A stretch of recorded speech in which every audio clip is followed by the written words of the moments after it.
السلام علیکم، کیا حال چال ہیں سب کی؟ امید کرتی ہوں کہ سب ٹھیک ہوں گے۔ اللہ پاک آپ سب کو آسانیاں عطا فرمائے اور آسانیاں تقسیم کرنے والا بنائے۔ آج ہمارے ناول کی لاسٹ ایپیسوڈ ہے۔ امید کرتی ہوں کہ آپ سب کو یہ ناول بہت پسند آیا ہوگا، بغیر کسی ایکسٹرا ولن کے، بغیر کسی ایکسٹرا ٹینشن کے، ہلکا پھلکا میرے کریکٹرز کے ساتھ آپ نے خوب انجوائے کیا ہوگا۔ تو آئیے شروع کرتے ہیں آج کی لاسٹ ایپیسوڈ۔ وہ کمرے کو جانچتی نظروں سے دیکھ رہی تھی۔ پہلے یہ کمرہ صرف آریان کا تھا، مگر اب تو وہ بھی اس کمرے کی مالکن تھی۔ کمرہ آریان کی چوائس کے مطابق کالے اور سفید تھیم سے سجا ہوا تھا۔ کمرے میں گلاب کے پھولوں سے بہت نفاست سے سجاوٹ کی گئی تھی۔ وہ بیڈ کے بیچوں بیچ بیٹھی تھی کہ اچانک دروازہ کھلنے کی آواز آئی۔ اس کا دھک دھک کرتا دل پسلیاں چیرے باہر آنے کے در پہ تھا۔ آریان دروازہ بند کر کے مڑا اور مسکراتا ہوا بیڈ تک آیا۔ وہ شیروانی کی جگہ سفید سلوار قمیض پہنے ہوا تھا۔ بیڈ پر اس کے سامنے بیٹھتے ہوئے اس نے عمل کے یخ بستہ ہاتھوں کو تھاما۔ السلام علیکم۔ اس نے عمل پر سلامتی بھیجی تو جواباً ہلکی سی آواز میں وہ بھی منمنائی اور آریان پر سلامتی بھیجی۔ آریان اس کے کپکپاتے ہاتھوں اور جھوکی پلکوں سے اس کی گھبراہٹ کا اندازہ کر سکتا تھا۔ عمل، تم ہی ہو وہ جو میری زندگی کی ساتھی ہے؟ عمل، تم ہی ہو وہ جو میری زندگی کی ساتھی ہے، میری محرم، میری ہمراز، میری زندگی کی اولین چاہت، میری روح کی مکین، میرا دل اور میرے وجود کا حصہ۔ تمہیں رب کی طرف سے میرے لیے بہترین انعام ہو جس کا میں شکر ادا کرتا رہوں تو عمر گزر جائے۔ اس کے الفاظ عمل کو معتبر کر رہے تھے۔ اس کی گھبراہٹ کہیں دور جا سوئی۔ وہ بہت مان سے مسکرائی۔ آریان نے بیڈ کی سائڈ ٹیبل سے ایک ڈبیا نکالی۔ گو کہ تمہارے متبادل دنیا کی کوئی شے بھی نہیں ہے جو تمہیں بطور تحفہ دی جائے، مگر رسم دنیا ہے کہ منہ دکھائی کا تحفہ لازمی دینا چاہیے۔ سو میری جانب سے یہ حقیر نذرانہ قبول کرو۔ اس نے وہ ڈبیا کھولی تو اس میں بہت نفیس سونے کا بریسلٹ تھا جس پر چھوٹے چھوٹے موتی لگے ہوئے تھے۔ عمل کی آنکھیں چمکی۔ آریان، یہ بہت خوبصورت ہے، وہ کھلکھلائی۔ چلو آؤ۔ آریان بستر سے اترا اور ہاتھ بڑھا کر اسے بھی اتارا۔ کہاں؟ تم چینج کر لو تو عشاء کی نماز پڑھیں۔ عمل پورے دل سے مسکرائی۔ تشکر کا احساس رگوں پہ میں اترا اور تھوڑی ہی دیر میں کھڑکی سے جھانکتے چاند کی روشنی میں وہ دونوں کمرے میں آگے پیچھے جائے نماز بچائے نماز پڑھ رہے تھے، سجدہ شکر ادا کر رہے تھے، رب کے ممنون تھے۔ ایک بیوی اپنے شوہر کی امامت میں نماز پڑھ رہی تھی۔ فلک کمرے میں آئی تو وہ کمرہ اسے کہیں سے بھی دانیال کا کمرہ معلوم نہیں ہوا۔ ہر شے پھولوں میں ڈھکی گویا دانیال کی خوشی کی انتہا کو بیان کر رہی تھی۔ فلک جائزہ لینے کے بعد بیڈ پر ٹانگیں نیچے لٹکا کر بیٹھ گئی۔ ابھی سے یوں بیٹھے 15 منٹ گزرے تھے، صرف 15 کہ دروازہ کھول کر دانیال اندر داخل ہوا۔ آؤ یار، تمہیں کچھ دکھانا ہے۔ اجلت میں اس کے پاس آ کر اس کا ہاتھ تھامے وہ اسے لیے باہر کی طرف چل دیا۔ پر کیا؟ وہ حیرانی سے بولی۔ تمہارا گفٹ یار۔ اس کے کہنے پر فلک نے سر ہلایا۔ ہاں میں بھول گئی۔ میں بھول کیسے گئی؟ وہ سر پر ہاتھ مارتے بولی اور دانیال اسے لیے پورچ میں چلا آیا۔ یہ دیکھو۔ دانیال نے سامنے اشارہ کیا تو فلک چیخ مارتے ہوئے اس کے گلے لگی۔ سامنے ہی وہ سپورٹ کار کھڑی تھی جو اس نے ایک بار شو روم میں پسند کی تھی۔ واہ جی واہ۔ تب جب وہ چاروں ایک ساتھ گئے تھے اور دانیال نے اس کی چوائس پر اس کا خوب مذاق اڑایا تھا تو وہ بیچاری پھر چپ ہی کر گئی تھی۔ بیگم، یہ کمرہ نہیں ہے۔ دانیال کے کہنے پر وہ فوراً ہی سے علیحدہ ہوئی۔ بدتمیز ہو پورے، اتنا اچھا سرپرائز، اف۔ وہ اپنی چیخ دباتے ہوئے دبے دبے لہجے میں بولی تو دانیال ہنس دیا۔ لانگ ڈرائیو پر چلے اور راستے میں یقیناً گول گپے کی بھی فرمائش ہو جائے گی۔ اس کے ہاتھوں میں چابی دیتے ہوئے دانیال نے کہا تو اپنا لہنگا سنبھالتے وہ کار کی جانب دوڑی۔ سنبھل کے وہ پیچھے سے چلایا۔ فلک نے کار کا دروازہ کھولا۔ دانیال اس کے پاس چلا آیا۔ ڈرائیو میں کروں گی۔ فلک نے ڈرائیونگ سیٹ سنبھالی۔ میں کلمہ پڑھ لوں گا، دانیال دھیرے سے بڑبڑایا۔ پورے 1 گھنٹے لاہور کی سڑکیں ناپ کر وہ واپس آئے اور دبے قدم چلتے اپنے کمرے کی طرف دھو لیے۔ کپڑے بدل کر فلک باہر آئی تو کمرے میں دانیال نہیں تھا۔ اس نے ادھر ادھر دیکھا تو ٹیرس کا دروازہ کھلا ہوا تھا، یعنی وہ ٹیرس پر تھا۔ وہ اپنے بال ایک کندھے پر منتقل کرتی، دوسرے کندھے پر دوپٹہ سیٹ کرتی ٹیرس پر چلی آئی۔ دانیال کافی کے کپ ریکنگ کے ساتھ دیوار پر رکھے باہر دیکھ رہا تھا۔ بھاؤ، فلک نے اسے ڈراتی وہ سینے پر ہاتھ رکھتا مڑا۔ چڑیل، اسے گھورتے ہوئے بولا تو فلک نے زبان چڑھائی۔ دانیال سر جھٹک کر ہنسا۔ کافی۔ اس نے فلک کا کپ اس کی طرف بڑھایا، پھر وہ دونوں ایک دوسرے سے نہ جانے کتنی باتیں کرتے رہے۔ جو ساری آج کے دن کے حوالے سے ہی تھیں۔ دانیال اسے نور اور فہد کی دھمکیوں کے بارے میں بتا رہا تھا۔ کافی ختم کر کے فلک نے اپنا خالی کپ بھی دانیال کے کپ کے ساتھ رکھ دیا۔ فلک تمہیں یاد ہے مایوں کی رات تم نے مجھ سے اظہار محبت کیا تھا؟ دانیال مسکراتے لہجے میں اس کا ہاتھ تھامے بولا۔ ہاں تو؟ فلک اترائی۔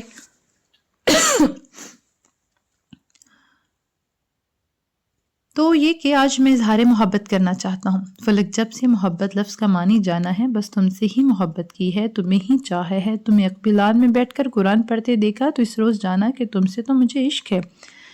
اس روز میں نے خود سے وعدہ کیا کہ تمہارے ساتھ عشق مجازی سے عشق حقیقی کا سفر طے کروں گا اور ہم اس کی پوری کوشش کریں گے انشاءاللہ۔ کیا تم ہمیشہ میرے ساتھ یوں ہی میری کرائم پارٹنر بنی رہو گی؟ کیا تم میرے لیے کھانا بنایا کرو گی؟ میں چاہتا ہوں کہ ہم ہمیشہ ایسے ہی رہیں۔ تمہیں یاد ہے ایک بار تم نے مجھے کتنی بد دعائیں دی تھی کہ خدا کرے تمہاری بیوی ایسی ہو ویسی ہو اور وہ تم سے ایسے کروائے ویسے، اور بدلے میں نے کیا کہا تھا کہ خدا کرے وہ تم ہی ہو، اور آج دیکھ لو میری دعا قبول ہوئی۔ بس اللہ کرے وہ تمہارے والی دعائیں نہ ہوں، قبول نہ ہوں، نہیں تو مجھ معصوم نے پھنس جانا ہے۔ ہم ہر کام مل کر کریں گے، کیا تم میرا ساتھ دو گی؟ وہ اس کی آنکھوں میں جھانکتے ہوئے محبت سے پوچھ رہا تھا اور بتا رہا تھا، اسے معتبر کر رہا تھا یا نہ جانے کیا۔ لیکن فلک کو اس لمحے ادراک ہوا کہ وہ اس شخص کے بغیر ہمیشہ سے ادھوری تھی۔ نم آنکھوں سے مسکراتے ہوئے اس نے اپنا سر اس کے کندھے پر رکھا۔ دانیال نے جواباً مسکراتے ہوئے اس کے گرد اپنا بازو لپیٹا، گویا تحفظ کا احساس فراہم کر دیا۔ محبت مسکرائی اور ہر سو مسکراہٹ کہکا بن کر فضا میں چمکتے تاروں کی طرح پھیل گئی۔ چاند ایک داستان محبت کو خوبصورت باب تک پہنچا کر فتح مند سا مسکرا دیا۔ آج خوب سردی ہے، کمنٹ میں کچھ نہ کچھ بتا دیا کریں کہ سٹوری کیسی لگی، یا پھر اتنا ہی بتا دیں کہ ونٹر سیزن کیسا گزر رہا ہے۔ ہمارے پاس تو آج خوب سردی ہے۔ 3 سال بعد وقت کا کام ہے گزرنا اور وہ ہر حال میں گزرتا ہے۔ وقت کو خوبصورت بنانا، یادگار بنانا ہمارے بس میں ہے، اور جتنا ہم وقت کو وقت دیتے ہیں وہ اتنا ہی لاجواب بن جاتا ہے۔ وقت گزرا، محبت دلوں میں اپنی جڑیں مضبوط کرتی گئی۔ انہوں نے ایک ساتھ کئی خوبصورت و خوشگوار لمحے گزارے۔ گزرے وقت میں بہت کم تھا جو بدلا تھا۔ عالیہ اور سارم کو رب نے ایک اور نعمت سے نوازا تھا جس کا نام انہوں نے سفیر رکھا تھا۔ سفیر کے پیدا ہونے کے 1 ماہ بعد ہی اگے پیچھے پہلے عمل اور پھر آریان کے ہاں رب کی نعمت آئی۔ صدام آفندی ان کی زندگی میں رونق بن کر آ گیا، اور اس کے فوراً بعد ہی دانیال اور فلک کے ہاں زیان شاہ زیب کی آمد ان کی زندگی میں باعث رونق تھی۔ اس کے بعد وقت ایک دیگر پر چلتا رہا اور پلک جھپکتے ہی 3 سال گزر گئے۔ جس چیز پر کوئی فرق نہیں پڑا تھا وہ ان کی دوستی تھی۔ نور اور فہد کی شادی ہو چکی تھی۔ آج وہ سب نور، فہد، بینش اور سنان کے ولیمے پر جا رہے تھے۔ سنان تو بینش کے پاکستان آنے کے فوراً بعد ہی اپنی والدہ کے ساتھ پاکستان آیا، اور پھر فہد کی رضامندی سے سادگی سے دونوں کا نکاح رخصتی ہو گئی۔ کچھ روز بعد ہی فہد کی شادی تھی، اس لیے دونوں کا ریسیپشن ساتھ رکھنے کا فیصلہ کیا گیا۔ کسی کو کوئی اعتراض بھی نہیں تھا۔ بینش اور سنان نے 2 روز بعد انگلینڈ چلے جانا تھا۔ سنہری شام فندی منشر پر اتری تو آریان صدام کو لیے اپنے کمرے میں جاتا نظر آیا۔ وہ ٹیکسیڈو پہنے بال ایک طرف جمائے اپنی جان لیوا مسکراہٹ چہرے پر سجائے گود میں اٹھائے اپنے 2 سالہ بیٹے سے کوئی بات کر رہا تھا۔ وہ کمرے میں داخل ہوا تو سامنے ڈریسنگ کے پاس عمل کھڑی تیار ہونے میں مصروف تھی۔ ہمیں یار اور کتنا وقت درکار ہے، دانیال اور فلک کب سے جا چکے ہیں اور باقی سب بھی، مگر تمہاری تیاری ختم کیوں نہیں ہو رہی؟ وہ خفا سے بولا، تو اسے سب سے پہلے جانا تھا اور وہی لیٹ ہو رہا تھا۔ انہوں نے تو سب سے پہلے ہی جانا تھا، کھانے کے بھوکے جو ہیں۔ دانیال نے جا کر دیکھو کا حساب لگانا تھا۔ عمل بڑبڑاتے ہوئے ایئرنگ پہن رہی تھی۔ وہ بلیک اور گولڈن فل کام والی اوپن فراک پہنے ہوئے تھی۔ صدام کے پیدائش کے بعد بھی اس پر کوئی فرق نہیں پڑا تھا۔ پھر وہ کیسے جلدی تیار ہو گئے؟ آریان کا انداز سوالیہ تھا۔ بیڈ پر سارم کو بٹھا کر اب وہ خود اس کے پیچھے کھڑا اسے دوسرا ایئرنگ پہنا رہا تھا۔ عمل جلدی چوڑیاں پہننے لگی، کیونکہ زیان کو دانیال نے تیار کیا تھا، اور صدام کو تیار کرنا بھی میری ہی ذمہ داری ہے، آپ تو کرتے نہیں۔ یار تمہیں تو پتا ہے نا، میں جب اسے تیار کرنے لگوں تو یہ میرے بہت ناخن چبوتا ہے، مگر تمہیں کچھ نہیں کہتا۔ عمل کھلکھلائی، یہ ہم ماں بیٹے کا سیکرٹ ہے جو ہم نہیں بتائیں گے۔ خیر میں ٹھیک تو لگ رہی ہوں نا؟ امن نے اس کی جانب مڑتے ہوئے پوچھا۔ آریان نے اس کا جائزہ لیا، پھر مڑ کر بیڈ پر پڑا، دوپٹہ اٹھا کر اس کے کندھوں پر جمایا۔ پرفیکٹ، وہ مسکرا کر بولا اور اس کے ماتھے پر اپنا محبت بھرا لمس چھوڑا۔ امل جھنپ گئی اور اب آریان اس کا یوں جھنپنا بہت انجوائے کرتا تھا۔ چلیں؟ آریان والا انداز میں بولا تو اس بات میں سر ہلاتے ہوئے امل نے بیڈ پر بیٹھے کم لیٹے زیادہ صدام کو اٹھانا چاہا۔ میں اٹھا لیتا ہوں۔ آریان نے آگے بڑھ کر صدام کو اٹھایا اور وہ دونوں کسی بات پر مسکراتے ہوئے باہر کی جانب چل دیے۔ بینش اپنے کمرے میں ہی بیٹھی تھی۔ بیوٹیشن اسے تیار کر جا چکی تھی۔ مہارت سے کیے ہوئے میک اپ، نفیس جولری اور پاؤں کو چھوتی انگوری رنگ کی میکسی میں وہ بہت حسین لگ رہی تھی۔ وہ جھکی جوتا پہن رہی تھی جب دروازہ کھلا، آہٹ پر چونک کر اس نے سر اٹھایا تو مسکراتا ہوا سنان اندر آ رہا تھا۔ Navy blue dinner dress suit میں وہ بہت ہینڈسم لگ رہا تھا۔ بینش کو یوں بمشکل جوتا پہنتا دیکھ کر اس کی جانب تیزی سے آیا۔ لو دو اسے مجھے۔ وہ گھٹنوں کے بل اس کے قریب بیٹھا، وہ بکھلائی اور پاؤں پیچھے کرنا چاہا، مگر سنان نے اس کا پاؤں نہ صرف پکڑا بلکہ اسے زبردست قسم کی گھوری سے بھی نوازا۔ پلیز سنان، مرد یہ سب نہیں کرتے۔ وہ ہچکچائی۔ کیا نہیں کرتے؟ وہ براہ راست اب اس کی آنکھوں میں جھانک کر پوچھ رہا تھا تو بینش کی پلکوں کی جھالر گیری۔ یہ سب مطلب عورت کے پاؤں پکڑنا اور جوتے بھی پہنانا؟ وہ اس کے ہاتھ سے اپنا جوتا لینے کی کوشش کر رہی تھی۔ میں اپنی بیوی کی خدمت کر رہا ہوں، دنیا کیا سوچتی ہے مجھے اس کی کچھ پرواہ نہیں۔ وہ مسکراتے ہوئے نرم لہجے میں بولا اور نرمی سے اسے جوتا پہنانے لگا۔ بینش آنکھوں میں محبت کے ڈھیروں جگنوں لیے اسے دیکھتی رہی۔ حال میں ہر طرف گہما گہمی تھی۔ کھانا کھلنے پر ایک بار پھر فلک اور دانیال زیان کو اس کی دادی کے پاس چھوڑے غائب ہو چکے تھے۔ کھانے کے بعد وہ نمودار ہوئے۔ فلک اور عمل کے ساتھ سٹیج پر چلی آئی جہاں سلور میکسی میں مسکراتی نور بیٹھی اپنی سیلفیاں بنانے میں مصروف تھی۔ آ گئے تم دونوں؟ تھوڑی دیر کا کہہ کر گئی تھی، گھنٹہ لگا دیا ہے۔ وہ خفا لہجے میں بولی۔ عمل فلک سارا وقت سٹیج پر ہی رہی تھی مگر کھانے کے ٹائم فہد کو سٹیج پر چھوڑ کر وہ خود دونوں نیچے چلی گئی۔ ہم نے سوچا فہد بھائی تمہیں تھوڑی دیر پرائیویسی دے دیں۔ فلک نے آنکھ میں جی۔ بولو مت، زہر لگ رہی ہو تو مجھے۔ نور نے اسے جھڑکا۔ میری بیوی مجھے شہد لگتی ہے۔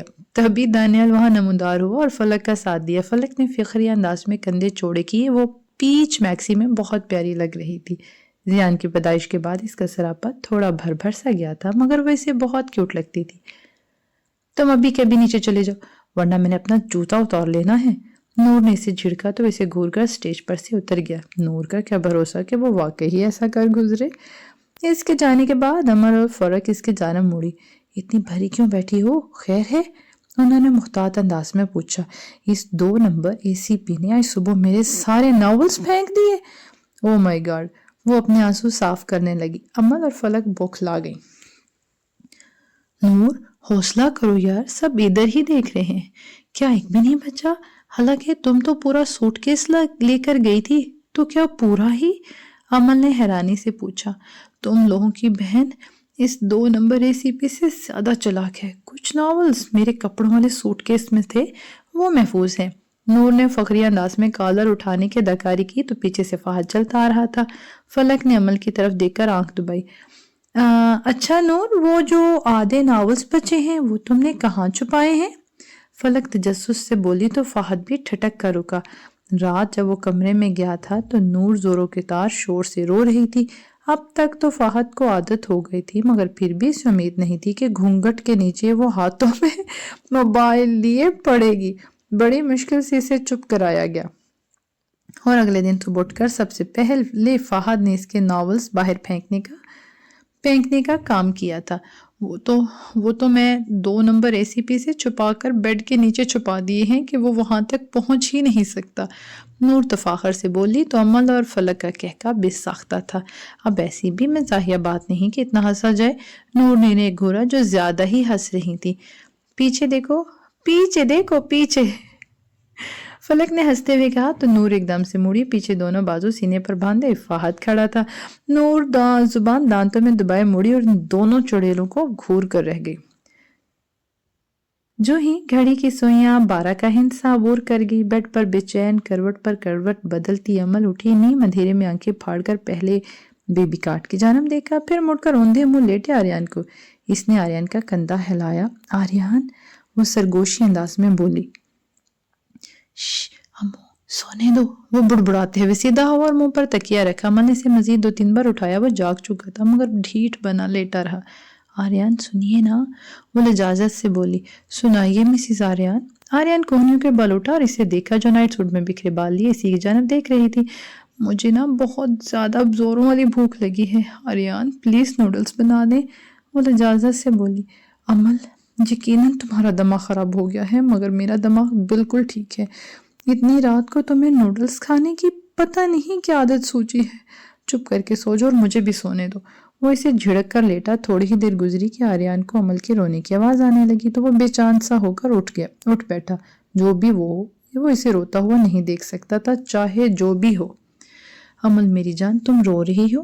ادھر تو دیکھو، بتاؤ کیوں رو رہی ہو؟ وہ جانتے ہوئے بھی پوچھ رہا تھا۔ آپ بہت گندے ہیں، آپ کو ذرا شرم نہیں آتی؟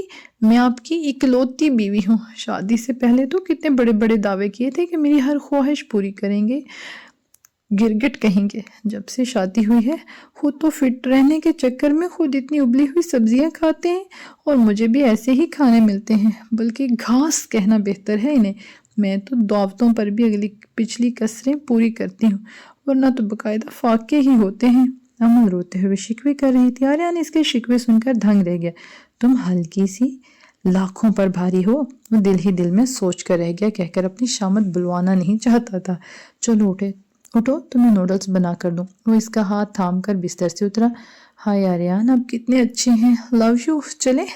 وہ جلدی سے بولی۔ تم بعد میں ارادہ بدل ہی نہ دے۔ اور ابھی تم نے مجھے گرگٹ کہہ رہی تھی، خود کیا ہو گرگٹ کہیں کی؟ آریان اس کی چھوٹی سی ناک دباتے ہوئے بولا۔ ہاں وہ تو میں آپ کے رنگ میں رنگ چکی ہوں نا، اس لیے۔ امل مسکراتے ہوئے بولی۔ رنگ چکی ہوں تیرے رنگ میں اب مجھے رنگ کوئی اور بھلا نہیں لگتا۔ اس کلام مریم، بڑی بات ہے، آج لوگ اظہار کر رہے ہیں، بلا شبہ شادی کے 3 سال بعد تمہیں یاد آ ہی گیا کہ شوہر سے اظہار محبت بھی کر دوں۔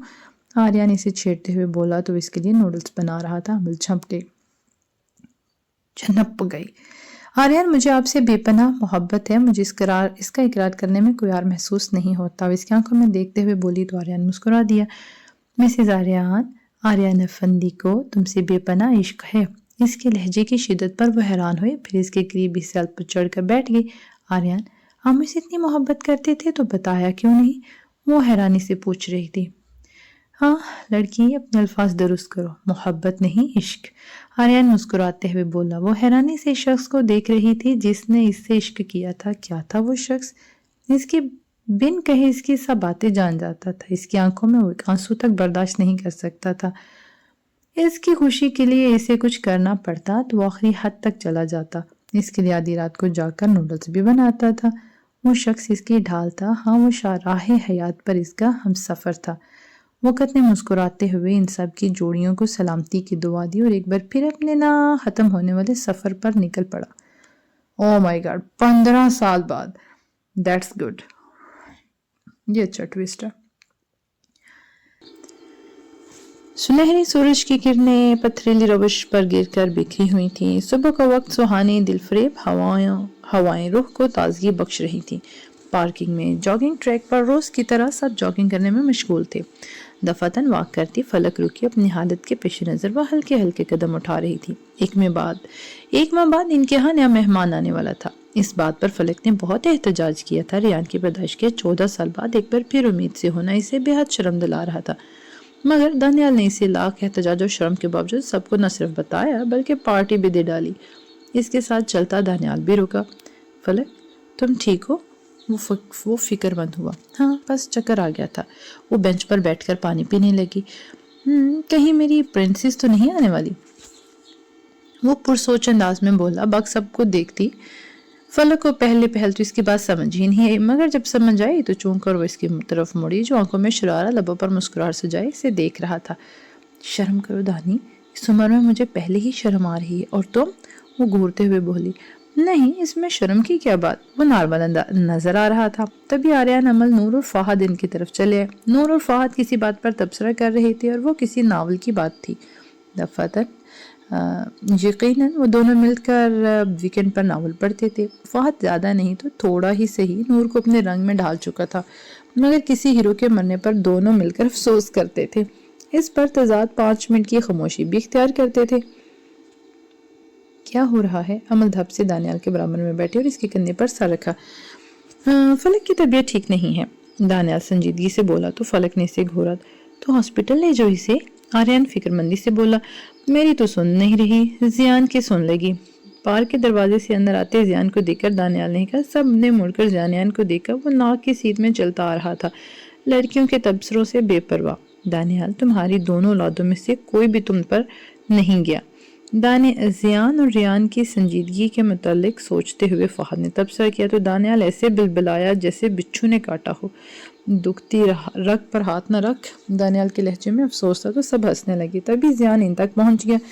ماما، بابا کا میسج آیا تھا، ابھی مجھے آپ ٹھیک تو ہیں؟ فلک نے دانیال کو کڑے تیوروں سے گھورا۔ سٹ پٹا کر اس نے رخ موڑ لیا۔ آریان، عمل، نور اور فہد تو انہیں بتا کر چلے گئے بچوں کے لیے ناشتہ جو بنانا تھا۔ ہاں میری جان، میں ٹھیک ہوں، فلک جلدی سے بولی۔ زیان نے جانتی نظروں سے انہیں دیکھا۔ آج آپ میرے ساتھ چیک اپ کے لیے جائیں گی اور میں انکار نہیں سنوں گا، زیان حتمی لہجے میں بولا تو فلک کو خاموش رہنا پڑا۔ ان گزرے 15 سالوں نے ان کی زندگیاں بہت حد تک بدل دی تھیں۔ جہاں ایک ساتھ انہوں نے بے شمار خوشیاں دیکھی، وہیں بے حساب غم بھی تھے۔ جب بڑے ایک کے بعد دیگرے انہیں چھوڑ کر جا چکے تھے، جانے والوں کو کوئی روک نہیں سکتا۔ بلا شبہ ان کے چلے جانے کا غم ناقابل تلافی نقصان ہوتا ہے۔ ان سب کی محبت اب بھی ویسی ہی تھی، بلکہ وقت نے ان کی محبت کو مزید بڑھا دیا تھا۔ نور اور فہد کی دنیا ان کی جڑواں بیٹیوں نے مکمل کر دی تھی۔ رمل معصوم اور سنجیدہ سی تھی، جبکہ زمل اس کا الٹ تھی، وہ بہت شرارتی تھی۔ دونوں ہی اسکول اسٹوڈنٹ تھی۔ آریان اور عمل کی دنیا بھی خرم کے آنے کے بعد مکمل ہو گئی تھی۔ خرم میٹرک کی اسٹوڈنٹ تھی، وہ عادت و فطرتاً میں بالکل آریان جیسی تھی۔ دانیال اور فلک کو اللہ نے زیان کے بعد ریان سے نوازا۔ زیان اور ریان دونوں ہی سنجیدہ سے تھے۔ ریان خرم سے 1 سال چھوٹا تھا۔ بینش اور زنان بھی پاکستان کبھی کبھار آ جاتے تھے۔ ان کی ایک ہی بیٹی مرحا تھی۔ عالیہ اور سارم بھی اپنی زندگی میں مطمئن تھے۔ سائم سنجیدہ طبیعت کا تو وہیں سفید شرارتی تھا۔ زندگی ایک ڈگر پر چلنے لگی تھی، جہاں سب اپنی زندگیوں میں اپنے شریک حیات کے ساتھ خوش و مطمئن تھے۔ فلک کو صبح سے ہی اپنی طبیعت بہت مجلد محسوس ہو رہی تھی، تو اس نے فون کر کے بلا لیا۔ آریان شام کی ڈیوٹی کے بعد شازیہ مینشن چلا آیا۔ عمل فلک کے کمرے میں تھی۔ فلک، میرے خیال میں تمہیں لان میں جانا چاہیے، کھلی ہوا میں سانس لوگی تو بہتر فیل کرو گی۔ عمل کے مشورے پر فلک نے اس بات میں سر ہلایا۔ عمل اسی لیے لان کی طرف جا رہی تھی جب انہیں کچن سے گانوں کی آواز آئی۔ وہ دونوں وہیں چلی آئیں۔ دروازے میں سے جھانک کر انہوں نے اندر کا منظر دیکھا تو بمشکل کہکو کا گلا گھونٹا۔ آریان سر ہلایا گانے کی دھن پر جھوم رہا تھا اور ساتھ ہی ساتھ چاول صاف کرنے کا کام بھی جاری تھا۔ زیان اور صدام برابر میں بیٹھے سلاد بنانے میں مصروف تھے۔ جملے اچھالتے وہ دانیال پر طنز کر رہے تھے، جو سلیب پر رکھی کونڈی میں مرچیں ڈالے ڈنڈے سے انہیں کوٹ رہا تھا۔ احتیاط کی خاطر کالا چشمہ بھی لگا رکھا تھا اور بیک گراؤنڈ میں زور و شور سے کالا چشمہ گانا لگایا ہوا تھا اور دانیال گانے کے سروں کے ساتھ ساتھ ٹھمک ٹھمک کر ڈانس بھی کر رہا تھا۔ عمل اور فلک کو ایک دم ہی دانیال کی حرکتیں دیکھ کر ہنسی آنے لگی۔ ہنسی کی آواز پر ان کی چلتی زبان اور دانیال کی ہلتی کمر رکی۔ دانیال کھسک آ گیا۔ فلک کچھ کہنے ہی لگی تھی کہ ایک دم زمین پر بیٹھتی چلی گئی۔ وہ سب بھی اس کی طرف دوڑے۔ بے ہوش ہونے سے پہلے اس کے دماغ میں سب کی آوازیں گھٹمٹ ہونے لگی تھیں۔ دانیال خوشی سے بھنگڑے ڈال رہا تھا تو ہاسپٹل کے کوریڈور سے گزرتا ہر شخص مڑ مڑ کر اس کے دیکھ رہا تھا۔ آریان نے اسے سنبھالنے کی بہت کوشش کی مگر نہ سود۔ اسے آدھے گھنٹے پہلے ہی بیٹی کی خوشخبری سنائی گئی تھی۔ فلک بھی ٹھیک تھی اور بچی بھی، دونوں اندر آبزرویشن میں تھی۔ دانی رک جا، فہد اور آریان دونوں اسے روک رہے تھے۔ نہ روکو مجھے، نہ روکو یار، میری بیٹی ہوئی ہے، میری امایا، مجھے خوش ہونے دو۔ اب تم دو لوگ دیکھنا، اس کی پوری تربیت میں کروں گا اور کسی کو ہاتھ بھی نہیں لگانے دوں گا، یہ میرے جیسی ہوگی۔ اور واقعی ہی دانیال اپنے کہے پر پورا اترا تھا۔ اس نے امایا کو اپنے لحاظ سے ٹرین کیا۔ وہ دونوں اتنا کھاتے کہ فلک کا سر چکرا جاتا۔ وہ بالکل فلک جیسی تھی، شرارتی سی۔ فلک کو عائشہ بیگم کی بات یاد آتی تو وہ مسکرا کر رہ جاتی۔ نہ جانے ماما مجھے کیسے برداشت کرتی تھی۔ وہ بس سوچ کر رہ جاتی۔ کبھی دانیال اور امایا فرائز کھانے بیٹھتے تو دونوں 5 کلو تو آسانی سے کھا جاتے۔